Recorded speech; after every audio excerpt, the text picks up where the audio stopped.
Watch Dr. Drew's new show at 9 on HLN. Weeknights on HLN. A police inspector from London provided this cautionary statement. I am aware of reports suggesting that death is a result of a suspected drugs overdose, but I would like to re-emphasise that no post-mortem examination has yet taken place, and it would be inappropriate to speculate on the cause of death. You know what? I have to say it's not inappropriate because she had a fatal disease. 27-year-olds don't just die. And if she ends up having pneumonia or her heart stopped or infection or whatever it is, you know, overdose or suicide, this is all secondary to addiction. That's the fatal disease. The primary cause may be something else. But 27-year-olds, when they die, when they have addiction, it's always at least related, if not primarily due to the addiction. Discussing this with me is acclaimed actor Tom Sizemore. He apparently was a friend of Amy Winehouse. Also, I've got Henry Miller. He is here, and Amy's former boss. He knew her for 10 years. And Melanie Bromley is the West Coast bureau chief of Us Weekly magazine. Melanie, do you have the latest for us on Amy's death? Well, what we know at the moment is actually there's going to be a funeral tomorrow. It's just been announced, and so her parents are very keen to be able to say their goodbye as soon as possible.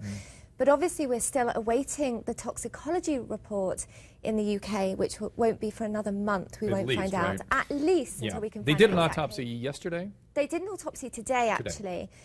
So we've got to just wait for the results to see what the final conclusion is as far as her death. Okay, again, as a physician, I can speculate. And this is not to make light of Amy's death or to be disrespectful in any way. But when you don't find a specific cause and somebody's an addict, you wait for the toxicology, and usually that's what it is. Of course. Let's be fair. But what we actually do know is that the police have sources within the Metropolitan Police have said that there was no drug paraphernalia actually found with her body. Now, that's something that, you know, you might have felt that there would be a different kind of result to that, you know, but that's very interesting. And also that she was alone, but also what we know, reports are just emerging that she had actually had a medical the day before she died on the Friday. Well, it's just really sad, and the rehab song just isn't funny anymore, huh? I didn't know her very well. I got high with her a few years ago at a party.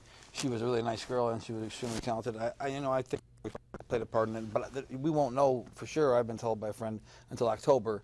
But I think you're right, Drew, 27-year-olds just don't fall over, and especially she. I mean, she had an enormously big drug problem. I mean, well, and Tom, and that's the part that the public doesn't get their head around. I'm with one.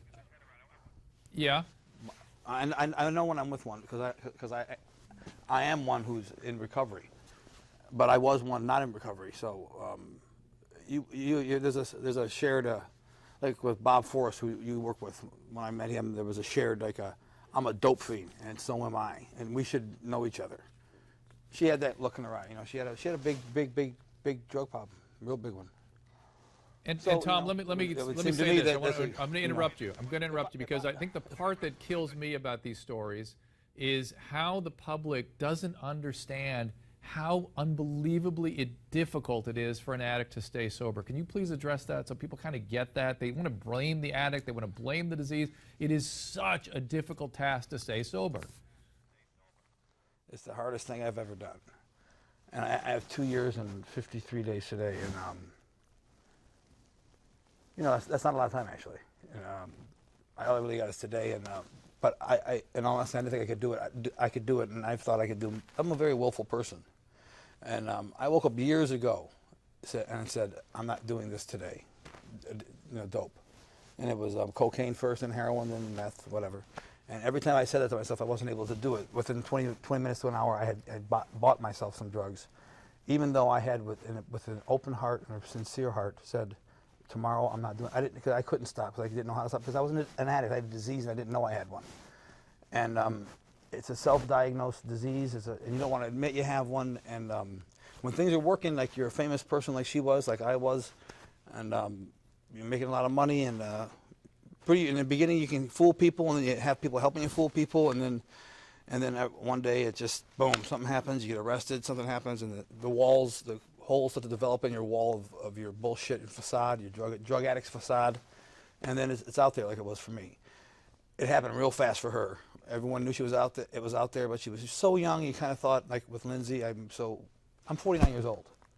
I'm only been clean 2 years. It's a miracle I'm on Earth. If these girls are going to use like these gals are going to use the way they're using now, they're going to die, hands down. Tom, that's so exactly right. right. Other people that we don't know, a lot of other people that we don't know that aren't famous are going to die.